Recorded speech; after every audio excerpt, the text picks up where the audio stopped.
Deu? Pessoal, boa tarde.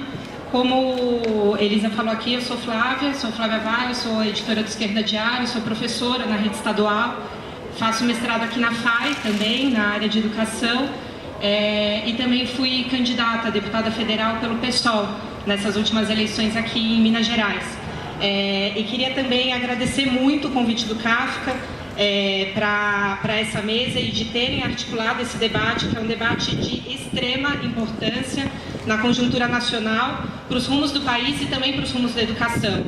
A gente contar aqui quase na última semana de aula com um debate que também tem bastante gente, de uma contribuição muito grande para as movimentações que a gente vem fazendo e para toda a resistência contra os ataques que a gente tá se organizando para lutar contra, né? Então, em relação à escola sem partido e os rumos da educação no nosso país, eu queria primeiro começar com duas coisas que aconteceram essa semana, nessa última semana, relacionadas à escola sem partido e que foram extremamente escandalosas. A primeira, que foi a do parlamentar eleito no Rio de Janeiro, o Daniel Silveira, aquele mesmo que rasgou a placa da Marielle. Ele invadiu uma escola estadual no Rio de Janeiro, ameaçou uma diretora e os estudantes que ocuparam as escolas em 2016, em nome do Escola Sem Partido.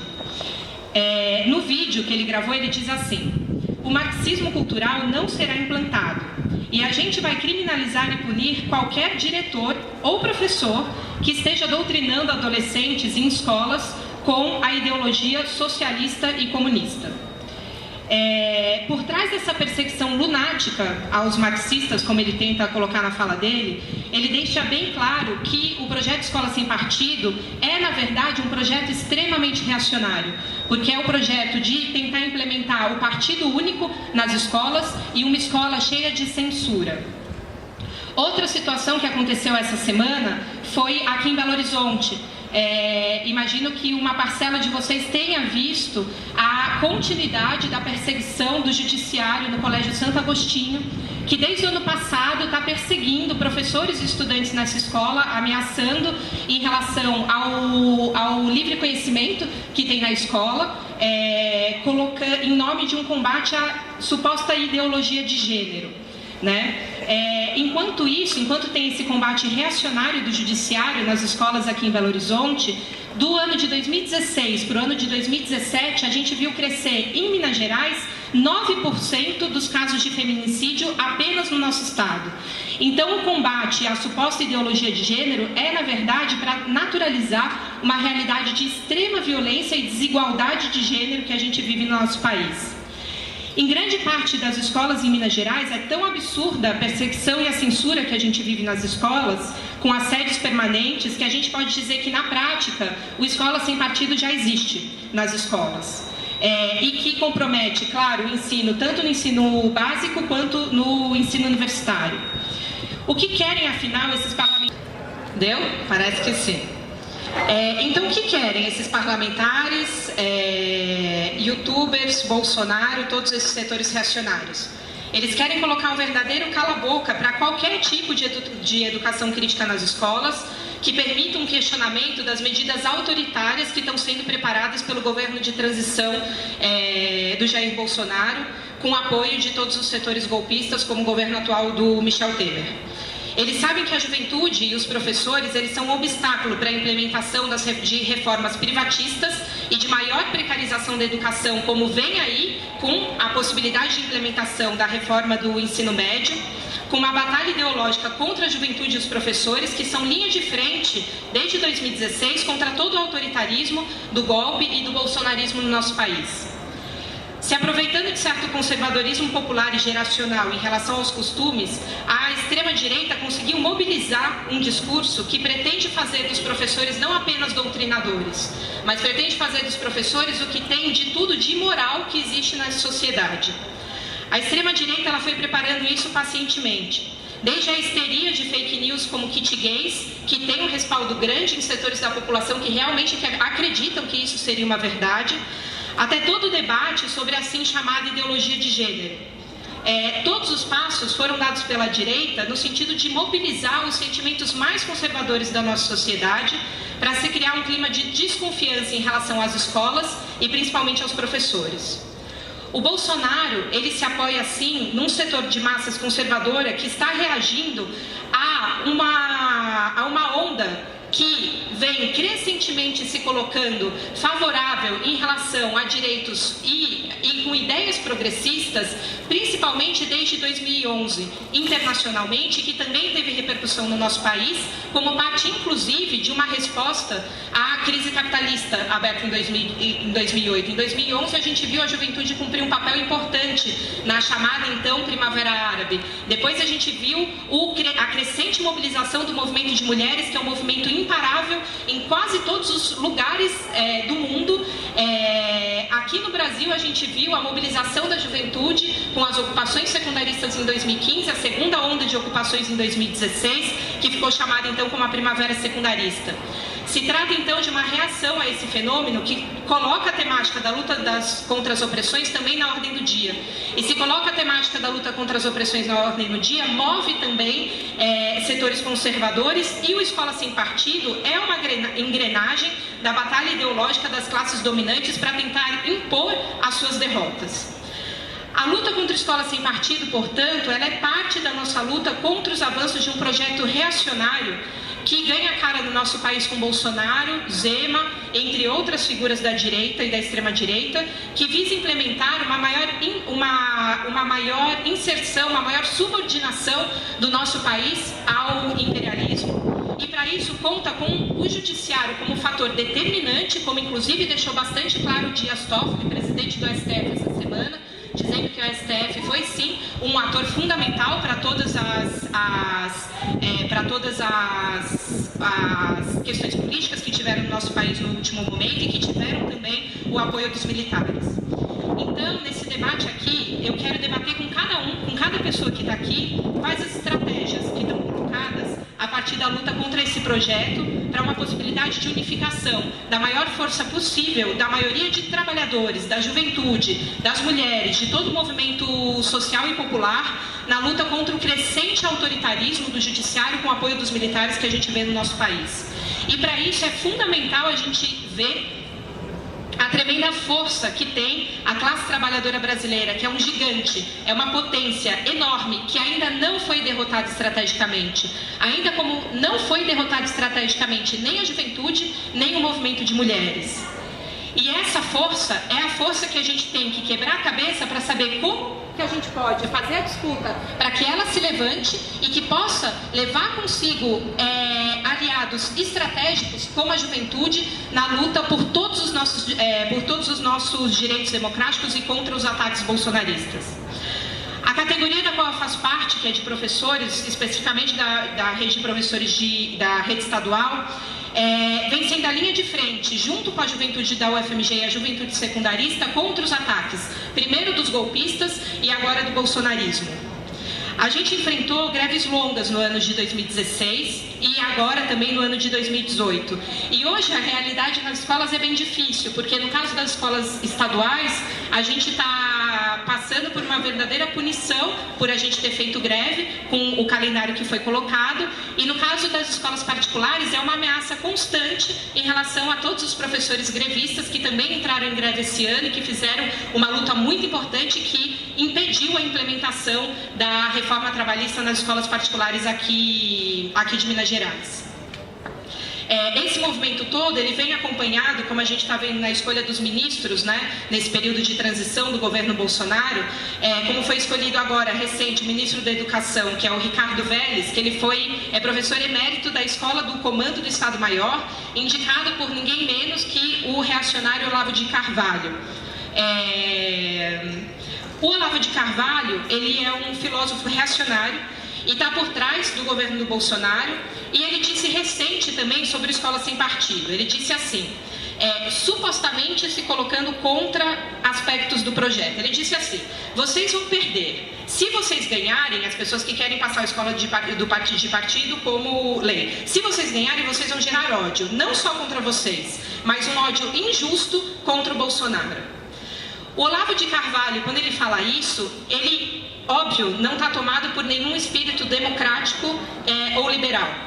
Ele segue sendo um ardente defensor de regimes totalitários e da ditadura militar.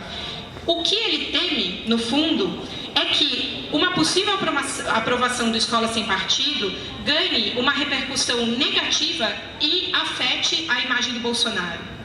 Por isso, o caminho preferido do Olavo de Carvalho é que o Escola Sem Partido ele siga sendo implementado pela sociedade civil e não pelo Estado em forma de lei.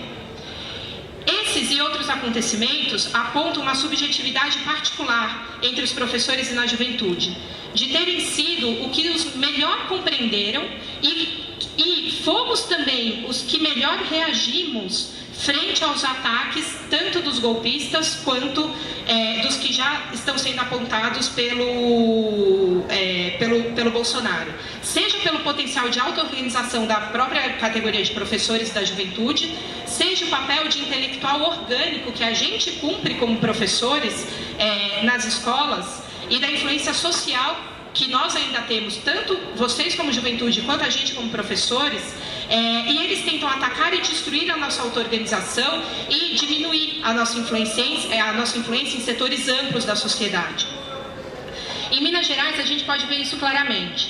A gente teve uma greve enorme, histórica, dos trabalhadores no ano de 2016. Foi no primeiro semestre, que foi uma greve que unificou os professores da rede estadual, das redes municipais e da rede particular. Junto com uma greve, a primeira greve que teve em décadas dos professores da rede privada. Logo no segundo semestre de 2016, a juventude ocupou as escolas e as universidades contra a reforma do ensino médio e a PEC do teto dos gastos. Assim, essa aliança de professores com a juventude é uma aliança explosiva.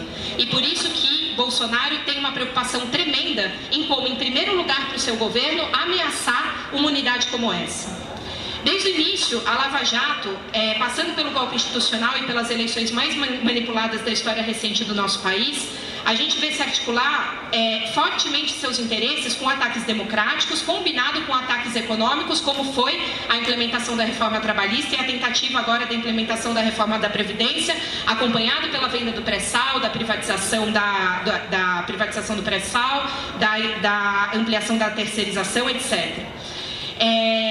O STF e o Judiciário, portanto, eles cumprem um papel de árbitro muito importante para a implementação desses ataques autoritários que vêm no nosso país, né? E foram responsáveis também pela arbitrária prisão do Lula e pelo seu impedimento de concorrer sob júdice. Tudo isso com apoio dos militares e com o interesse, que é o interesse de tentar subordinar ainda mais as nossas riquezas aos interesses imperialistas. Então, esse é o interesse que está por trás e toda luta que a gente faça tem que combinar necessariamente a luta pelas demandas econômicas e nossas batalhas políticas em relação a nossos direitos. Então, o Bolsonaro conta com essas fortalezas. Porém, apesar do Bolsonaro querer ser um Temer blindado, ele também enfrenta algumas contradições. Eu vou citar duas em particular para não perder tanto tempo com isso, que é principalmente o quanto ele vai conseguir implementar de reformas duras econômicas que uma base do próprio bolsonarismo vai fazer, uma experiência com a demagogia desse governo, e a outra que é ter que se enfrentar com quase 50 milhões de eleitores que foram radicalmente contrários a qualquer projeto parecido com o que o Bolsonaro defende no nosso país. Porém, essas contradições, elas estão sendo negligenciadas nesse momento e não estão sendo aproveitadas em nome de uma estratégia que está sendo colocada da resistência democrática parlamentar eleitoral, dirigida principalmente pelo PT. Diante da ascensão de Bolsonaro à presidência, alguns setores da sociedade com o PT à frente, como PDT, PCdoB, PSB, Ciro Gomes como uma cara mais de direita também em relação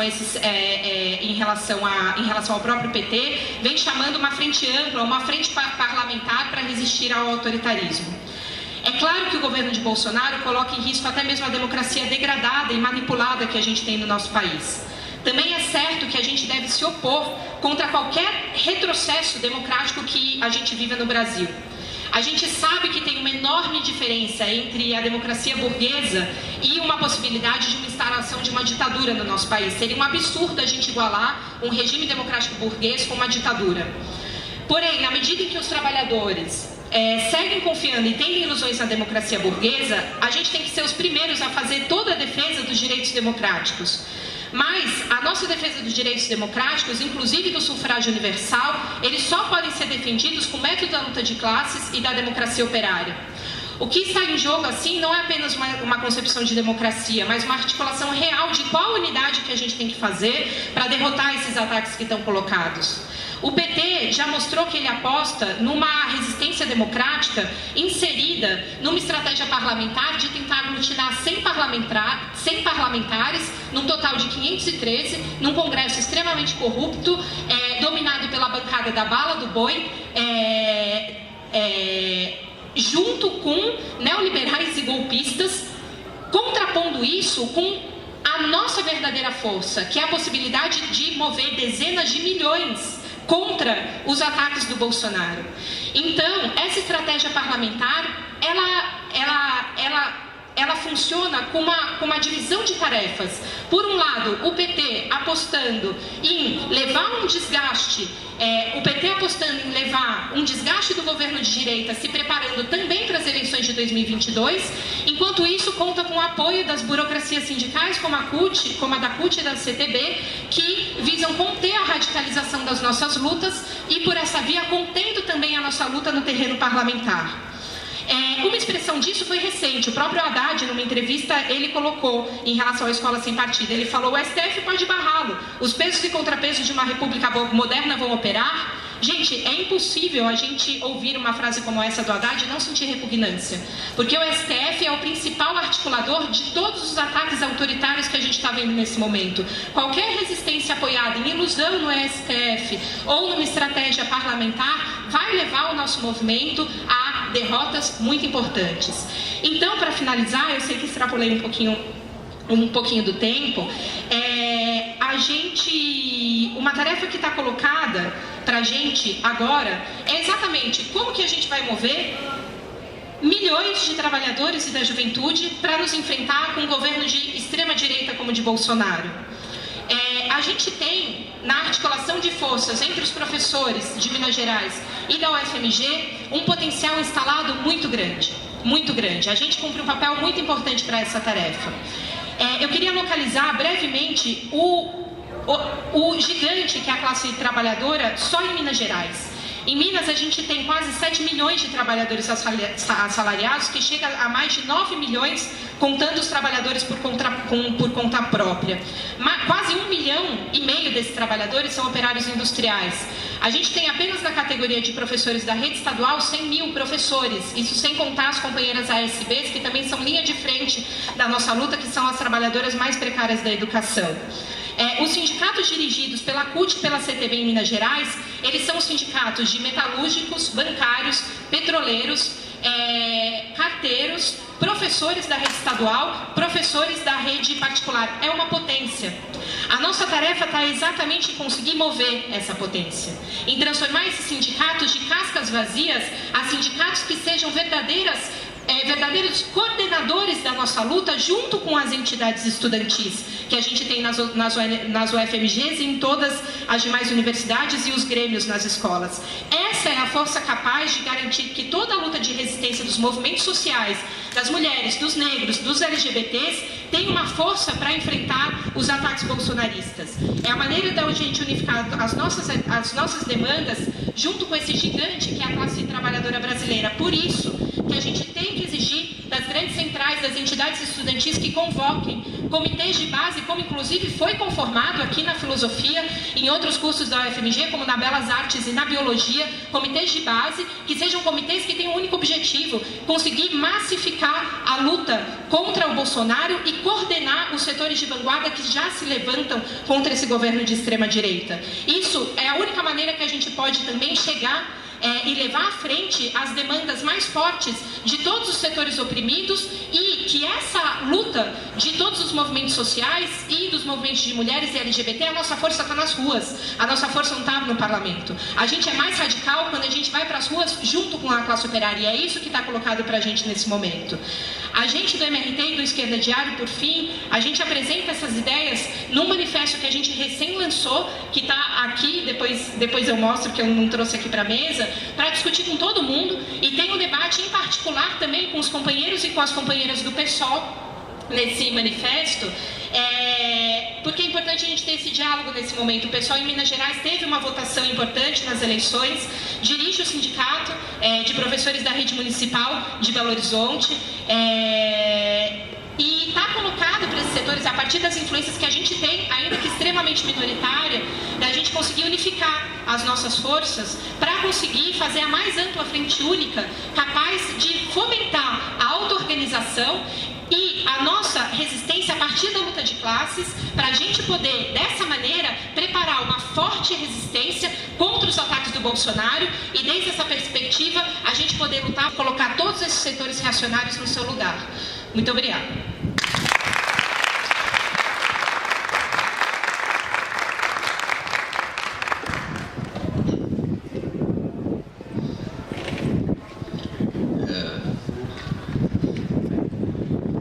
Boa tarde, eu sou Rodrigo, sou professor de filosofia na Escola Estadual Três Poderes.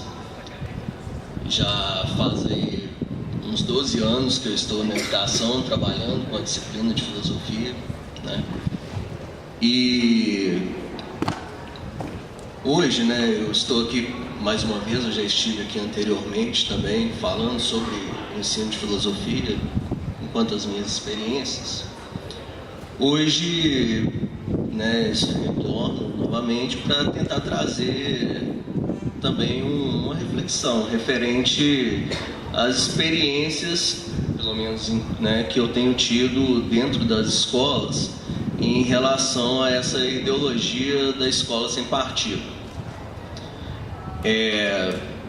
A princípio, né, causa-se um certo espanto essa ideologia da escola sem partido, porque ela tem trazido um certo medo para a comunidade escolar, né, para os trabalhadores em educação.